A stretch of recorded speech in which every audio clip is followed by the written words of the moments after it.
And good afternoon, and welcome to a special edition of Sports Corner. My name's Ralph Williams, and it's great to be here today. The only reason I am here today, I'm normally not anything on the air here on Sunday. Next Sunday, don't forget, I have my The Way I See It show coming up on next Sunday because Monday I have a prior obligation that I have to attend. So next Sunday, 7 p.m., The Way I See It, right here live on YouTube, Facebook, Twitch, and now Twitter.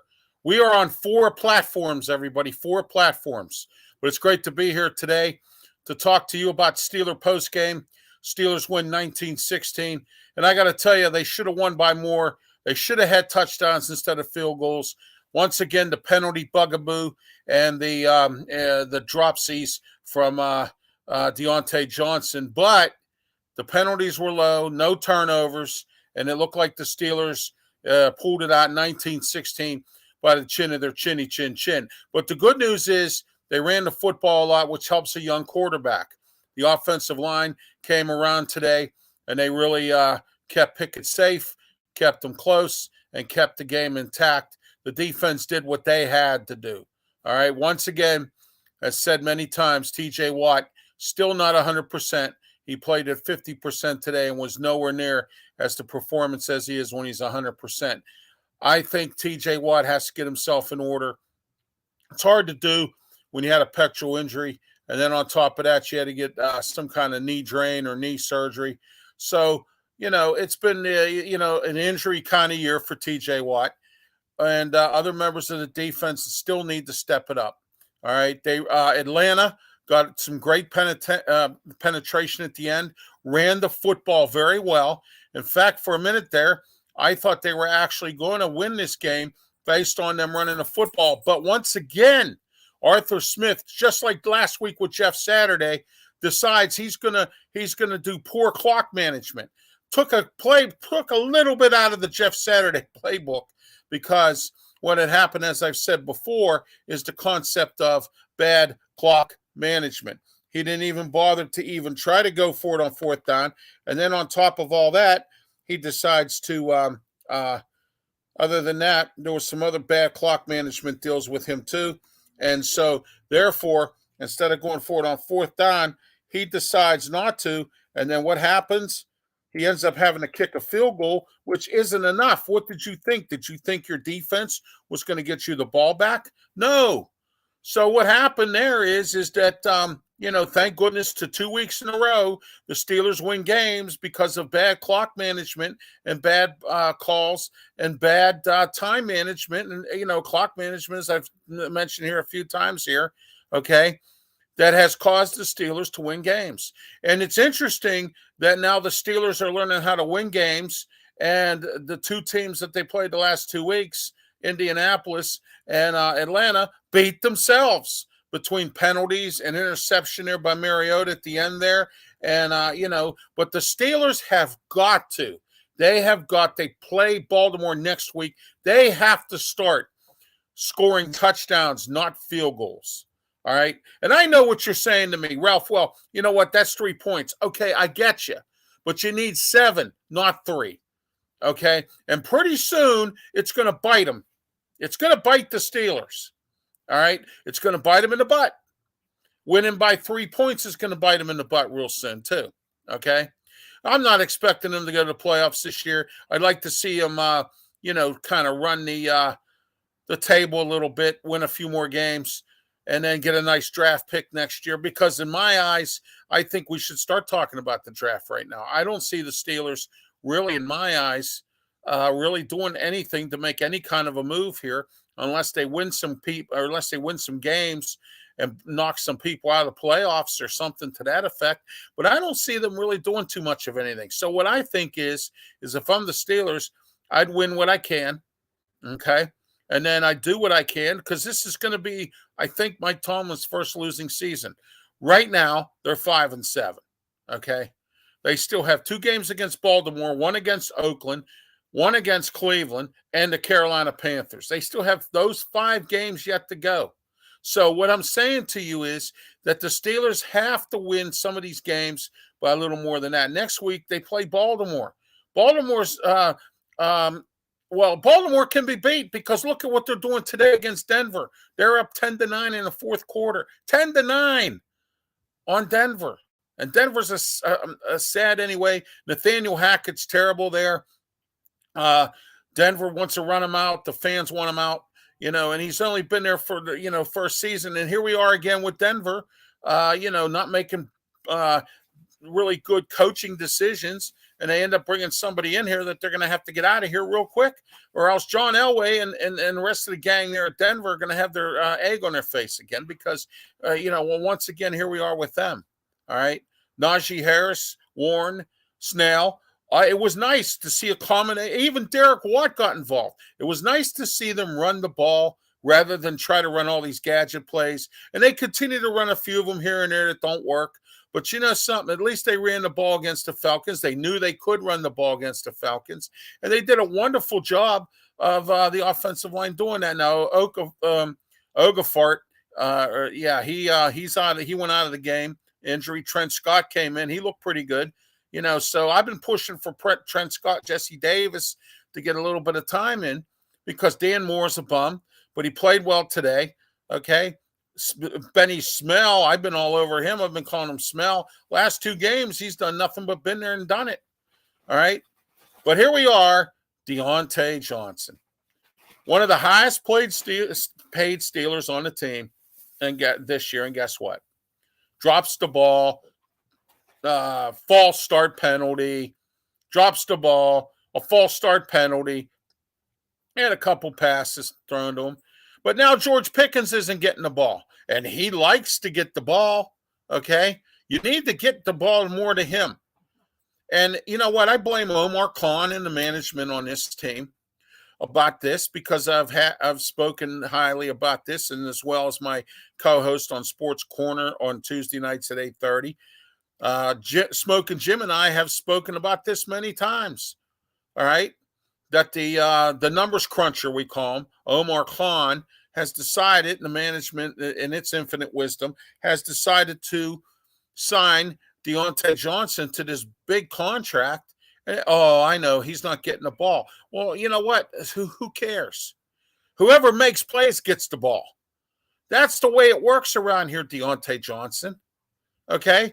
And now you want the ball all the time. And then what happens is other people who want the ball, who have had the ball, and who made plays with the ball are getting it. And now you're going to whine and cry like Antonio Brown, who get the ball. Well, you know what? Too bad, Diontae. You don't get the ball because you dropped the ball. You don't get the ball because you're not a team player. You don't get the ball, Diontae Johnson, when you act like that. All right? And I've said this many times, too. Mike Tomlin falls in love with these bums. There's some of these players on the team don't deserve to even be playing. Okay? Some of these guys, he just lets them do whatever they want. Like that celebration last week that they got a fine for. Did another one today. So who knows if a fine would have been drawn on that one too. All right. Steelers got lucky today. And I've said this many times as well. It's better to be lucky than good. Steelers have been lucky a lot this season. They have not been good. They are playing reasonable football. They're winning reasonable games against sad teams. When you play a team like Atlanta, or you play a team like Carolina, or you play a team like somebody that's like, even if we were to play Green Bay this year, Green Bay's 4-8. Okay? The Bears, they stink. They're 3-9 or something to that effect. All right? You play teams like this, you're supposed to really beat them up. Now, if you would have took every single field goal that Wright kicked today and turned them into touchdowns, can you just imagine what the score would be? We're lucky we're scoring 1 touchdown a game. You see what I'm saying? Yeah. 4 field goals, all right, and a touchdown. 19-16 final. Steelers beat the Atlanta Falcons. And again, I know what you're saying, Ralph. It's a win, it's a win, it's a win. I understand that.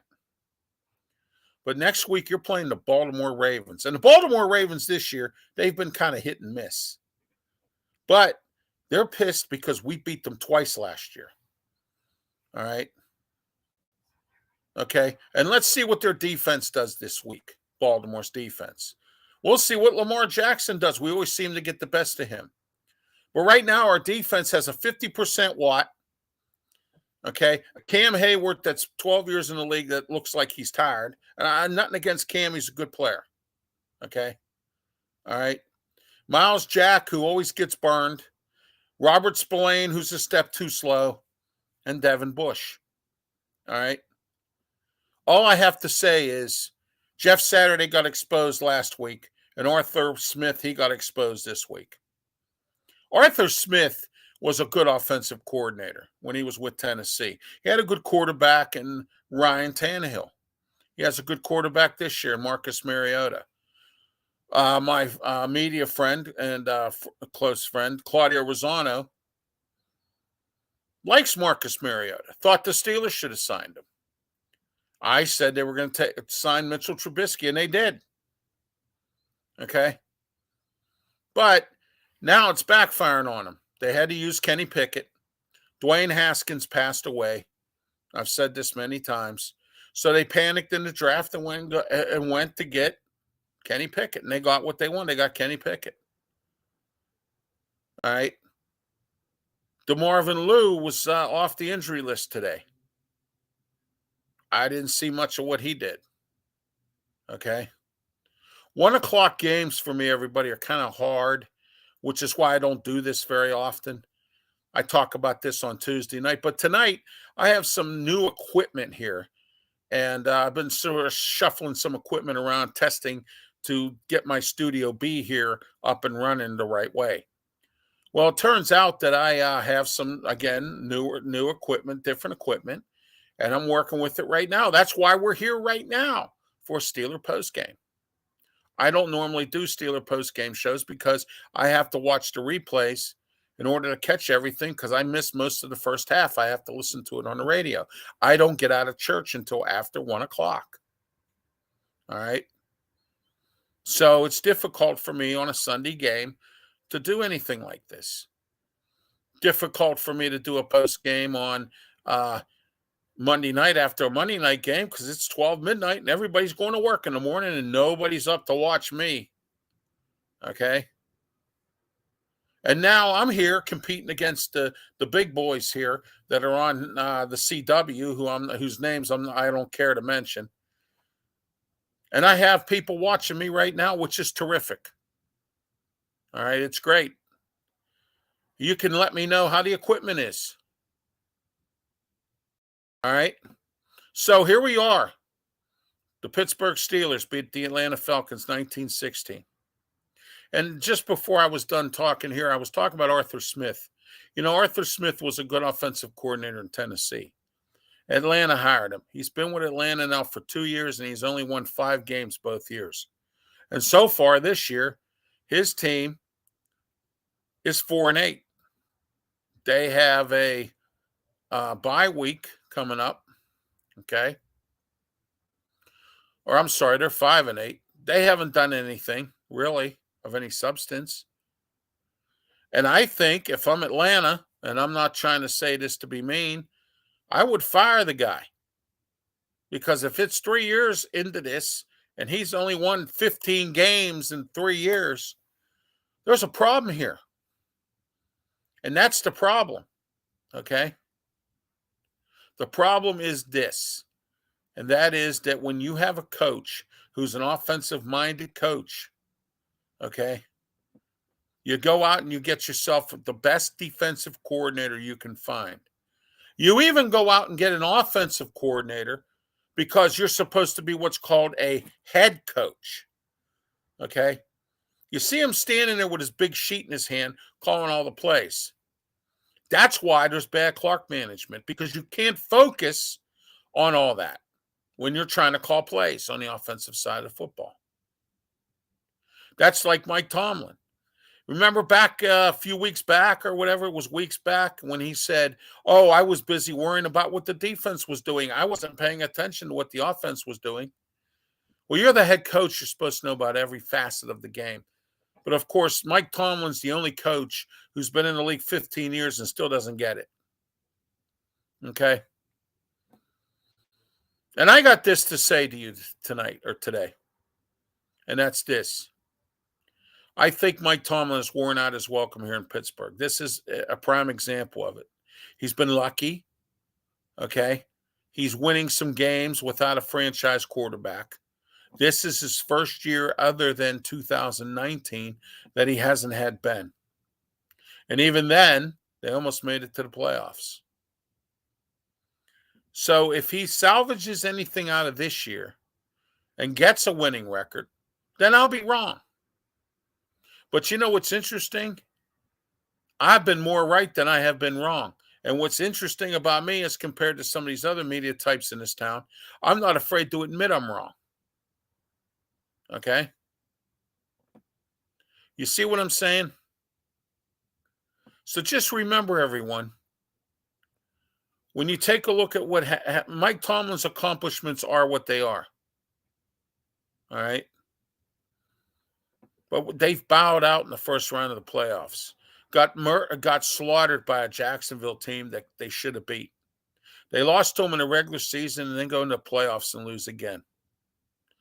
I know this is a post game about the Steelers and the Falcons. Okay. Just some announcements for you. Don't forget Monday night, 7 p.m. on YouTube, Twitch, Facebook, and now Twitter. We're on 4 platforms, everyone.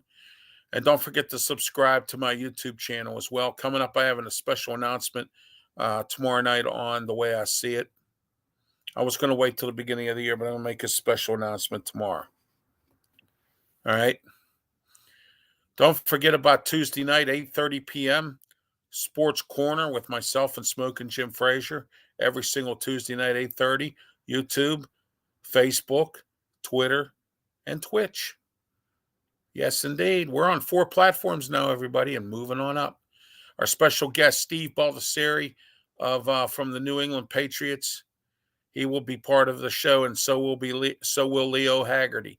I had Leo on last week. We had some equipment problems, but this week the problems will be no more, as we will be able to have Leo on this time, as well as Steve Baldessari. Baldessari reports for the New England Patriots. And we're going to talk about the New England Patriots a little bit with him. Leo Haggerty, we'll talk a little bit about Tampa, the Steeler game from today, and we'll also talk about Pitt football. The bowl, what bowl are they going to? We'll talk about that on Tuesday, 8:30 p.m. How about the Pirates? They're about to lose Brian Reynolds, who decided that he wants to be traded all of a sudden. He has another year left in his contract to the end of next year. He wants traded. He didn't like the $70 million the Pirates offered him for what? They gave him a little more, almost the same contract as Key Brian Hayes. He didn't want it. He wants traded. Okay? The Pirates are smart for once in their lives. What they're going to do is they're going to let Brian Reynolds ride out this contract. And just before it's ready to end, at the end of the season, guess what? They're going to trade him, and his value will be better because he'll make it for himself. And the Pirates will get 4 or 5 or maybe 2, maybe 3 minor league players out of the deal and have some nice young players that they can develop and trade in 5 years. That's the Pirates. That's how they do things. The standard with Bob Nutting. All right. Penguins, up and down roller coaster of a season. Westinghouse High School winning against Steel Valley. Getting ready to go to the state championship game against Southern Columbia. A lot to talk about Tuesday night, 8:30 on Sports Corner. But this is a super show. I got 2 guests, plus we're talking about all this. I tell you what, if you don't watch Sports Corner on Tuesday night, 8:30, it's a crime. Because I have a lot to talk about, as I do every Tuesday. Tomorrow night, Monday night, 7 p.m., The Way I See It. Lots to talk about there as well. I have an interesting scenario for you. The Burger King on Noblestown Road is closed up, and I'll tell you why. What I'm going to tell you tomorrow night won't surprise you a bit because it's everywhere now. Okay, it's everywhere. All right. Wednesday night on the same 4 platforms. Talking Wrestling, 7:30, with myself, Smoking Jim Frazier. Lots to talk about as well in the wrestling world. Thursday night, also 8 p.m. Thursday night. Blog Talk Radio, Wrestle Talk with myself, Mark Mancini, and Smoking Jim Frazier. 347-205-9631 is the number to call for Wrestle Talk as well. And you can listen to the show. We're going to be on for the next 2 weeks for 1 hour because we're making up time from the Thursday we were off because of Thanksgiving. And on Friday, the return of Ralph Williams one-on-one, 12 noon sharp. It will be my special guest, Kay Ballard. In case you don't know who Kay Ballard is, he's a local drummer that's been around the town playing for different bands. And he's working right now, I believe, with Kenny Blake. And we're going to talk to Kay and find out a little bit more about Kay Ballard. That's my guest for Ralph Williams one-on-one, another edition Friday at noon. YouTube, Twitch, Facebook, and now Twitter. Yeah, 4 platforms. Plus, don't forget to subscribe on my Facebook page or on my YouTube page as well. I am Ralph Williams. This has been a test, but we did a little Steelers post game and a little talk. But I will see you tomorrow night, 7 p.m. right here on YouTube, Facebook, Twitch, and now Twitter. Until tomorrow, good night and be safe.